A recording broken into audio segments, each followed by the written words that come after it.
ಎಲ್ಲರಿಗೂ ನಮಸ್ಕಾರ. Amitha's kitchen and life ಸ್ಟೈಲಿಗೆ ಸ್ವಾಗತ. ಸ್ನೇಹಿತರೆ, ಇಲ್ಲಿ 3 ಆಲೂಗೆಡ್ಡೆಯನ್ನು ಕಟ್ ಮಾಡಿ ಹೀಗೆ ಬೇಯಿಸಿಕೊಂಡಿದ್ದೇನೆ. ಚೆನ್ನಾಗಿ ಬೇಯಬೇಕು. ಇವಾಗ ಇದರ ಸಿಪ್ಪೆಯನ್ನೆಲ್ಲ ತೆಗೆಯುವ. ನೋಡಿ, ಚೆನ್ನಾಗಿ ಆಲೂಗೆಡ್ಡೆ ಬೆಂದರೆ ಆಯಿತು. ಆನಂತರ ನೀಟಾಗಿ ಇದರ ಸಿಪ್ಪೆಯನ್ನು ತೆಗೆಯುವ. ಇವಾಗ ಇಲ್ಲಿ ಆಲೂಗೆಡ್ಡೆಯನ್ನು ನೀಟಾಗಿ ಸಿಪ್ಪೆ ತೆಗೆದುಕೊಂಡು ಆಯಿತು. ಇನ್ನು ಇದನ್ನು ನಾವು ಸ್ಮ್ಯಾಶ್ ಮಾಡಬೇಕು. ಚೆನ್ನಾಗಿ ಹಿಟ್ಟಿನ ರೀತಿ ಆಗಬೇಕು. ಆ ರೀತಿ ಸ್ಮ್ಯಾಶ್ ಆಗಬೇಕು. ಒಂದು ಕೂಡ ಗಂಟು ಇರಬಾರ್ದು. ಇದು ಚೆನ್ನಾಗಿ ಎಲ್ಲವನ್ನು ಕೂಡ ಈ ರೀತಿ ಸ್ಮ್ಯಾಶ್ ಮಾಡಿಕೊಳ್ಳುವ. ಒಮ್ಮೆಗೆ ಹಾಕಿ ಸ್ಮ್ಯಾಶ್ ಮಾಡಿಕೊಳ್ಳೋದು ಬೇಡ. ಒಂದೊಂದೇ ಆಲೂಗೆಡ್ಡೆಯನ್ನು ಹೀಗೆ ತಗೊಂಡು ಸ್ಮ್ಯಾಶ್ ಮಾಡಿಕೊಂಡ್ರೆ ಆಯಿತು. ನೋಡಿ, ಹೀಗೆ ಚೆನ್ನಾಗಿ ಫಸ್ಟಿಗೆ ಸ್ವಲ್ಪ ಹೀಗೆ ಸ್ಮ್ಯಾಶ್ ಮಾಡಿದ್ರೆ ಉಂಟಲ್ಲ, ನಮಗೆ ಬೇಗ ಸುಲಭ ಆಗ್ತದೆ. ಇಲ್ಲಾಂದರೆ ಕೆಲವು ಸಲ ಗಂಟು ಉಳಿತದೆ. ಅದ ಕಾರಣ ನೋಡಿ, ಹೀಗೆ ಮಾಡಿಕೊಳ್ಳುವ. ಫಸ್ಟಿಗೆ ಚೆನ್ನಾಗಿ ನೋಡಿ ಈ ರೀತಿ ಆಗಬೇಕು. ನೋಡಿ, ಹಿಟ್ಟಿನ ರೀತಿ ಆಗಬೇಕು. ಎಲ್ಲವನ್ನು ಕೂಡ ಇದೇ ರೀತಿ ಮಾಡಿಕೊಳ್ಳ. ಇಲ್ಲಿ ನೋಡಿ, ಆಲೂಗೆಡ್ಡೆಯನ್ನು ಚೆನ್ನಾಗಿ ಸ್ಮ್ಯಾಶ್ ಮಾಡಿಕೊಂಡಾಯಿತು. ಒಂದೇ ಒಂದು ಗಂಟೆ ಇಲ್ಲದ ರೀತಿ ಹೀಗೆ ಸ್ಮ್ಯಾಶ್ ಮಾಡಿ ಇಟ್ಕೊಂಡಿದ್ದೇನೆ. ಇವಾಗ ಇದಕ್ಕೆ ನಾವು ಇಲ್ಲೀಗ ಕಾರ್ನ್ ಫ್ಲೋರನ್ನು ಹಾಕಿಕೊಳ್ಳುವ. ಜೋಳದ ಹಿಟ್ಟು ಒಂದು 1/4 ಕಪ್ಪಿನಷ್ಟು ಹಾಕಿಕೊಳ್ಳಿ. ನಮಗೆ ಇಲ್ಲಿ ಕಲಸುವಾಗ ಅಂದಾಜು ಆಗ್ತದೆ. ಅಂದರೆ ಹಿಟ್ಟು ಕಲಸುವಾಗ ಆಲೂಗೆಡ್ಡೆ ಇದನ್ನು ಮಿಶ್ರಣವನ್ನು ಕಲಸುವಾಗ ಉಂಟಲ್ಲ, ನಮಗೆ ಹಿಟ್ಟು ಇಲ್ಲಿ ಗಟ್ಟಿ ಆಗಬೇಕು. ಆ ಅಂದಾಜು ತನಕ ಕಲಸಿಕೊಳ್ಳಿ. ಹಿಟ್ಟು ಕಲಸುವಾಗ ಈ ಉಂಡೆ ಉಂಟಲ್ಲ ಗಟ್ಟಿ ಆಗಬೇಕು. ಆ ರೀತಿ ಕಲಸಿಕೊಂಡ್ರೆ ಆಯಿತು. ಹಾಗೆ ರುಚಿಗೆ ಉಪ್ಪನ್ನು ಕೂಡ ಸೇರಿಸಿಕೊಳ್ಳುವ. ಅದರ ಜೊತೆಯಲ್ಲಿ ನಿಮ್ಮ ಖಾರಕ್ಕೆ ಅನುಗುಣವಾಗಿ ರೆಡ್ ಚಿಲ್ಲಿ ಪೌಡ್ರನ್ನು ಹಾಕಿಕೊಳ್ಳಿ. ಇಲ್ಲಿ ಖಾರ ಹೆಚ್ಚು ಕಡಿಮೆ ಮಾಡಿಕೊಳ್ಬೋದು. ಒಂದು ಸ್ವಲ್ಪ ಖಾರ ಇದ್ದರೆ ತುಂಬಾ ಒಳ್ಳೆಯದಾಗ್ತದೆ.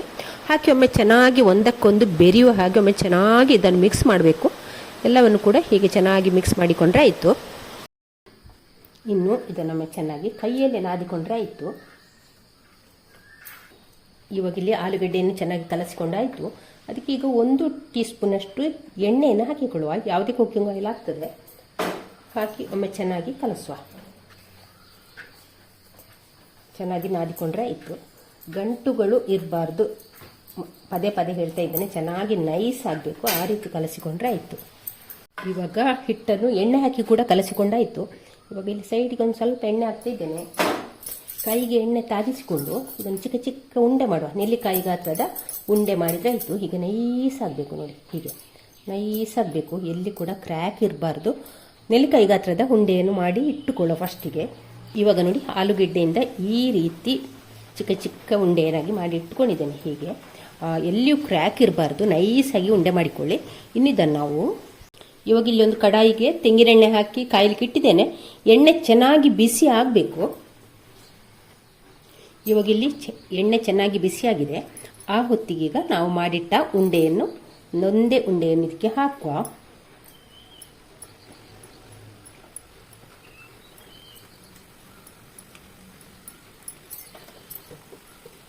ಫ್ಲೇಮನ್ನು ಮಧ್ಯಮ ಉರಿಗೆ ಇಟ್ಟುಕೊಳ್ಳುವ.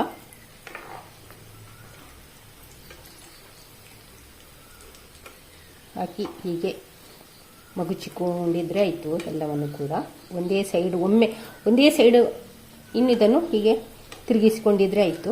ಎಲ್ಲ ಕಡೆ ಕೂಡ ಇದು ಫ್ರೈ ಆಗಬೇಕು. ಆ ರೀತಿ ಫ್ರೈ ಮಾಡಿಕೊಂಡ್ರೆ ಆಯಿತು.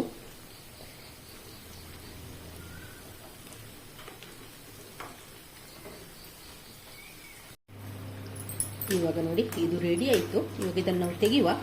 ನೋಡಿ, ಹೀಗೆ ಕ್ರಿಸ್ಪಿಯಾಗಿ ಹದವಾದ ಉರಿಯಲ್ಲಿ ಇಟ್ಟುಕೊಂಡು ಇದನ್ನು ಫ್ರೈ ಮಾಡಿದರೆ ಆಯಿತು.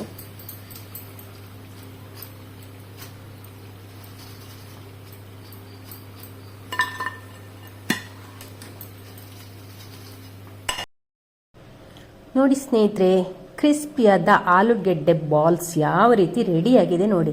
ನಿಮಗೆ ರೆಸಿಪಿ ನೋಡುವಾಗಲೇ ಅಂದಾಜು ಆಗ್ಬೋದು ಎಷ್ಟು ಚೆನ್ನಾಗಿದೆ ಅಂತ.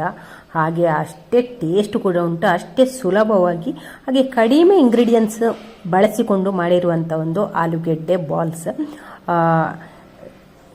ಸ್ವಲ್ಪ ಜಾಸ್ತಿಯೇ ಕಾರ್ನ್ಫ್ಲೋರ್ ಹಾಕಿ ಇದನ್ನು ಚೆನ್ನಾಗಿ ಮಿಕ್ಸ್ ಮಾಡಬೇಕು. ಚೆನ್ನಾಗಿ ಕಲಸಿಕೊಂಡು ಮಾಡಬೇಕು. ಇಲ್ಲದಿದ್ದರೆ ಬಿಟ್ಟುಕೊಳ್ತದೆ. ಕಾರ್ನ್ಫ್ಲೋರ್ ಕಡಿಮೆ ಆದರೆ ಇದು ಬಿಟ್ಟುಕೊಳ್ತದೆ. ಹಾಗೆ ಕಲಸುವಾಗ ಉಂಟಲ್ಲ, ಜಾಗರೂಕತೆಯಿಂದ ಕಾರ್ನ್ಫ್ಲೋರ್ ಜಾಸ್ತಿ ಹಾಕಿಕೊಂಡು ಕಲಸಿ.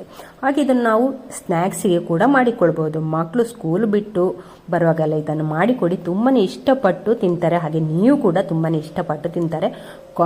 ಟೊಮೆಟೊ ಕೆಚಪ್ ಜೊತೆ ತಿಂದರೆ ಉಂಟಲ್ಲ, ಇದರ ಮಜನೇ ಬೇರೆ.